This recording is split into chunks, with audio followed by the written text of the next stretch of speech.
খুবই স্যাড। ফিজের জন্য তো অবশ্যই স্যাড। কি বাহিনী বলে তাদের কারণেই হয়তো বা মানে এক মোস্তাফিজকে যদি তারা ইয়ে করতে না পারে বাংলাদেশ টিমকে, তখন কিভাবে তারা আগলে রাখবে সেটা সবচেয়ে বড় কথা। তাহলে এটা চ্যালেঞ্জ হয়ে যাবে। সাকিব খেললে আমরা সবাই KKR সাপোর্টার হয়ে যাই, তো মুস্তাফিজ খেললে আমরা সবাই KKR সাপোর্টার ছিলাম। ধর্মভিত্তিক রাজনীতির কারণেই আসলে এই ঘটনাটা। আমাদের দল যে ওয়ার্ল্ড কাপ খেলতে যাচ্ছে সেখানে তাদের আসলে কী দায়িত্ব নিশ্চয়তা আছে তাদেরকে প্রোটেকশন দিতে পারবে তারা। এরকম যদি বিশৃঙ্খল ঘটনা ঘটে যায় তো সেক্ষেত্রে তার ক্ষতিটা আমাদের দেশেরই হবে না। যখন তারা মোস্তাফিজকে আসলে সিকিউর করতে পারছে না, বিশ্বকাপটা সেখানে হবে, সব কিছু মিলিয়ে আসলে বাংলাদেশ দলকে সিকিউর করার ব্যাপারটা নিশ্চয়ই রয়েছে এখানে। এটা তো আসলে খুবই দুঃখজনক একটা ঘটনা। মানে আমি জানি না একদমই কী রিজনে, যেটা হয়তো রাজনৈতিক কারণের কথা শোনা গেল, তাদের কিছু কি বাহিনী বলে তাদের কারণেই হয়তো বা মানে ধর্মভিত্তিক রাজনীতির কারণেই আসলে এই ঘটনাটা। বাট এটা খুবই স্যাড। ফিজের জন্য তো অবশ্যই স্যাড, আমাদের সবার জন্য। আমরা খুবই তাকিয়েছিলাম KKR দিকে, মুস্তাফিজ খেলবে, যেটা সাকিবের বেলায় হতো। সাকিব খেললে আমরা সবাই KKR সাপোর্টার হয়ে যাই, তো মুস্তাফিজ খেললে আমরা সবাই KKR সাপোর্টার ছিলাম।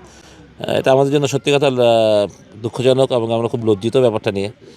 তবে আপনার প্রশ্নে আমি জানি না একদম সঠিক উত্তরটা কী হবে, যে এক মোস্তাফিজকে যদি তারা ইয়ে করতে না পারে বাংলাদেশ টিমকে, তখন কীভাবে তারা আগলে রাখবে সেটা সবচেয়ে বড় কথা। তাহলে এটা চ্যালেঞ্জ হয়ে যাবে।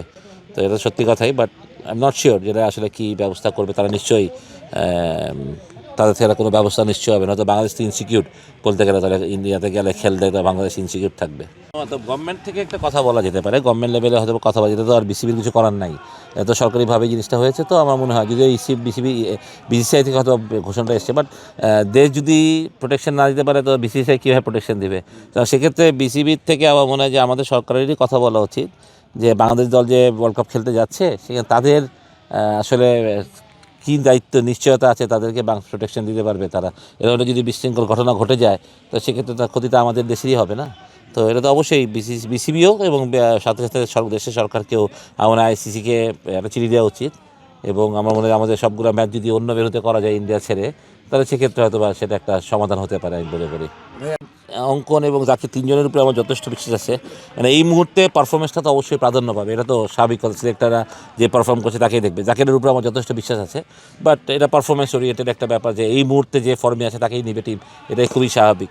সেক্ষেত্রে হয়তো বা যদি জাকের মিস আউট হয় হি ইজ আনলাকি, বাট এই সাময়িক এই সময়টা হয়তো বা পারফর্ম করা, হয়তো দেখা যাবে ওয়ার্ল্ড কাপের পরে থেকে আবার পারফর্ম করছে, এরকম হতে পারে। কিন্তু এই সময়টা পারফর্ম করা খুব ইম্পর্টেন্ট ছিল ওর জন্য, দলের জন্য, সবার জন্যই।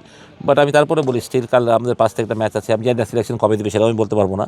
বাট যেই চান্স পাক বা যেই না চান্স পাক, মন খারাপ করার কিছু নাই। মনে রাখতে হবে যে ফর্মটাই বিবেচ্য আসলে, সত্যি কথা বলতে গেলে।